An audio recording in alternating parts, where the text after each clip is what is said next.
Ryan Reynolds here from Mint Mobile. With the price of just about everything going up during inflation, we thought we'd bring our prices down.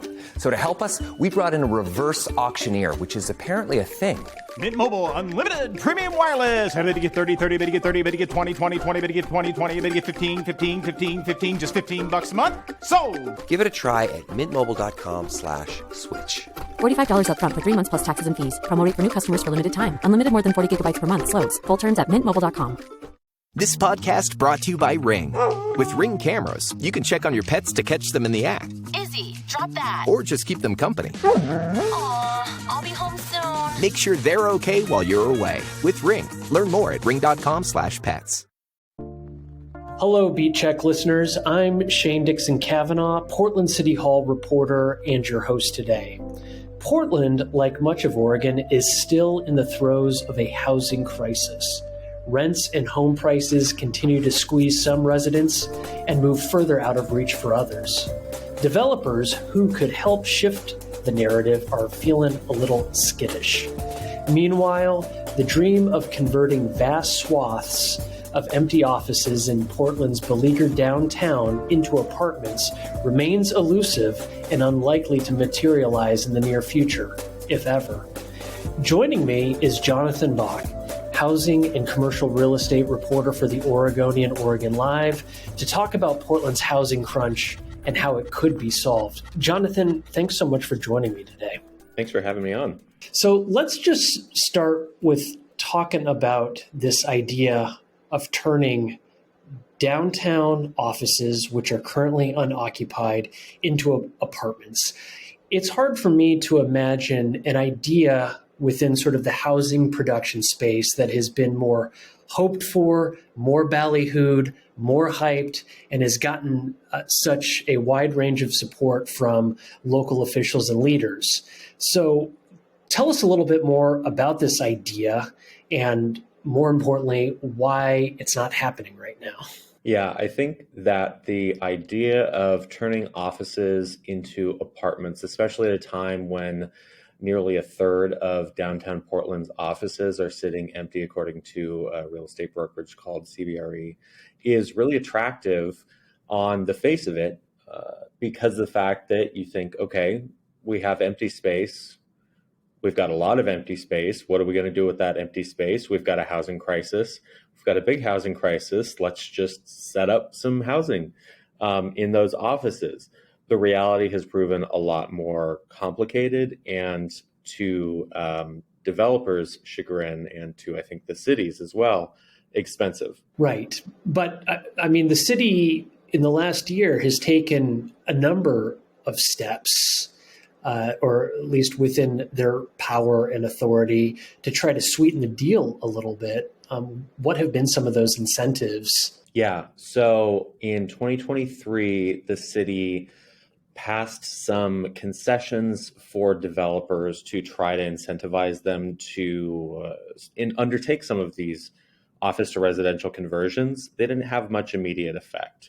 One of the incentives was essentially stepping down, while, obviously trying to maintain safety, the level of required seismic upgrades having become sort of a key cost driver for office to residential conversions.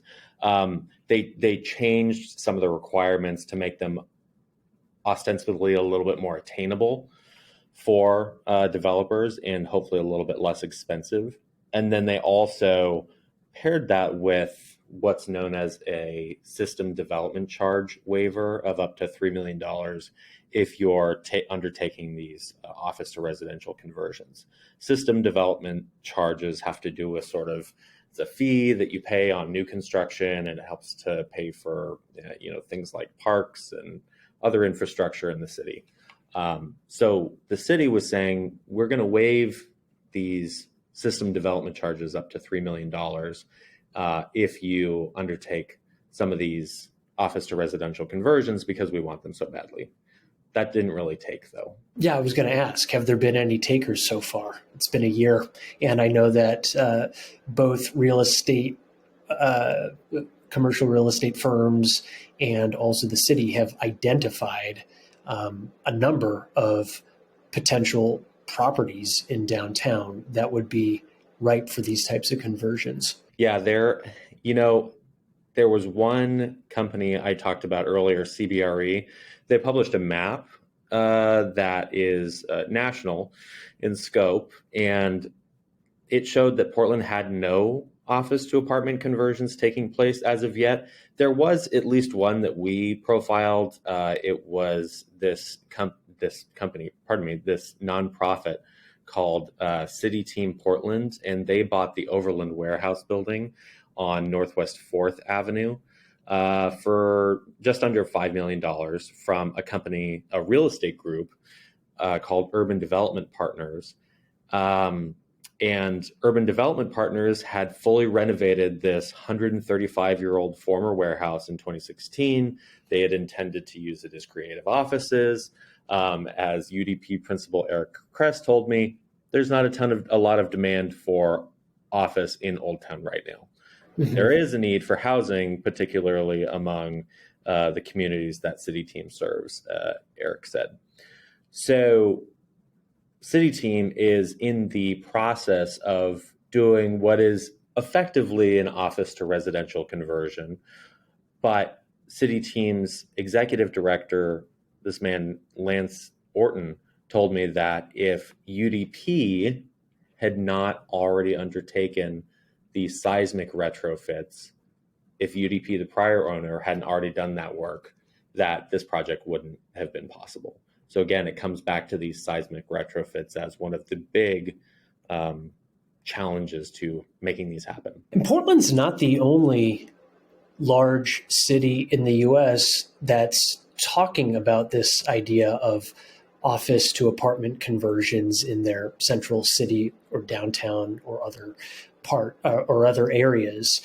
I mean, how have other places fared nationally? I know one of the data points that really jumped out at me in one of your recent stories was showing that these types of conversions have been, there hasn't been a huge number of them around the U.S., but what more can you tell us on that front? Yeah, I think that you're referring to the CBRE stat. They reported in April that only about 120 office conversions nationally. This is nationally, 120 office conversions, a third into apartment were expected to finish this year across the U.S. Now, this was an increase from a yearly average of 45 conversions from 2016 to 2023. So it's a definite uptick. It's a definite groundswell.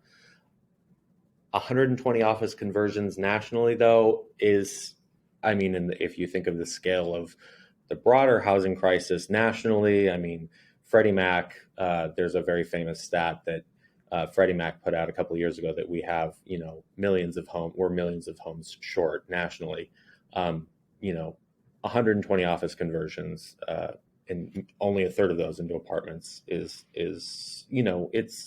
it is somewhat marginal in the broader scheme of things. And how do we quantify Portland's housing shortage at the moment? What's that number, and what do folks say we need to get to in a relatively short period of time to sort of get back on the level? So this is newsworthy right now because Portland is in the process of finalizing a housing production strategy report. This is a state mandated report. It's coming before council later this month on August 28th for a public hearing. But that report says that is basically positioning us hopefully to meet what's estimated to be, we need, more than 120,000 additional homes in Portland by 2045. So effectively, we need 120,000 more homes in the next 2 decades. Or about what, 5,000 annually? About 5,000. 6,000? Yeah. Thereabouts. Yeah. And so, in addition to some of these incentives that have been offered for these office to apartment conversions that aren't materializing right now, what other strategies or tools does Portland have, or the state? What are they leaning into to try to turbocharge housing production? This is obviously an issue, a crisis that communities across Oregon are currently experiencing. But in Portland, I mean, what are we doing to try to shift that narrative? I think we're going to hear a lot of this at the August 28th public hearing. I took a look through that housing production strategy report. Some of the things that popped out to me, there was a lot of, sort of bread and butter housing production information in there. Obviously, boosting affordable housing. We've all heard a lot about loosening constraints on new development in general. So, there's 35 of what they're calling new strategies meant to advance those kinds of goals. And in those, I think what was also interesting was this idea of subsidizing middle income home construction. This is an idea that's sort of taking off in the past 4 or 5 years. It's been around for a while, but it's becoming increasingly mainstream nationally. And this is where public subsidies, which public subsidies typically target low-income residential development. But the idea is maybe we also need to now publicly subsidize, because we have such a deep housing shortage. We also need to publicly subsidize middle-income housing. And one of the arguments that's been thrown out in favor of publicly subsidizing middle-income housing is that this is going to get a little bit wonky, but the per unit subsidy, the amount of money that the public has to put in on a per apartment, let's say, basis, seems to be a little bit lower for those middle income units. That's one of the arguments that I've heard in favor of subsidizing middle income housing. And again, it's not a either or argument. It's advocates of this strategy would say we still need to meet the long-standing and deep needs of the lowest income renters. I'm actually quoting right from Harvard, which put out a recent report on middle income housing subsidies. And Portland, as we're discussing, is struggling a bit to meet some of these ambitious housing goals or find creative or new or innovative ways to spur more development. You've also reported recently that this is an issue that the state's struggling with as well as a whole. And as I think most of our listeners know and are aware of, trying to get our arms around this housing shortage is one of the signature initiatives by Governor Tina Kotek, who has laid out some very lofty goals and targets during her first year and a half in office. But where do things stand with that right now? So I was working up a story on the Portland Housing Production Strategy Report, and I thought to myself, oh, Governor Kotek has set this goal. Maybe I'll fold in a paragraph or two into my Portland story about where we stand on the statewide goal. And then that story came and went, and I actually got the numbers back for the statewide goal, and I realized that we were quite short for 2023. And then we're trending toward not meeting the goal this year. So to backtrack a little bit, Governor Tina Kotek, when she took office in 2023, she set a goal of building 36,000 new units of housing every year. Everybody was saying it's an ambitious goal, but this is what we need to meet what research has shown Oregon needs to keep up with population growth effectively. So I dug into the housing permit information. There's a database. This is all in our recent story, and found that housing permits across Oregon stood at about 17,700 last year, so short of 36,000. And then for this year so far, again, about at the midway point of the year, we're at about 7,300 housing permits through June. So that pace doesn't appear to be on track to meet the annual target of 36,000 units. Now, to be fair, the governor has passed really strong, ambitious legislation, even during this year's session, aimed at galvanizing home builders and others to get more housing built. But the experts that I talk to say that the governor's plans are just up against these tough economic realities that a lot of us are feeling. But these economic realities that are rippling through the economy that will just take time to resolve. And there's clearly, and perhaps for the first time in recent memory, a broad political consensus that Oregon and Portland needs to rapidly and effectively build a heck of a lot more housing. So a lot of the hurdles or gridlock that's been previously in place, folks have made their best efforts to try to lower those barriers or limit some of those barriers. But where is the public right now? What's the public's attitude toward this idea of, drastic expansion of housing right now? So you ask a great question, which is political leaders from Portland City Hall to up to the governor's office have said we need to drastically increase housing production. Experts widely acknowledge that Oregon has a housing shortage. This is something that predated COVID-19.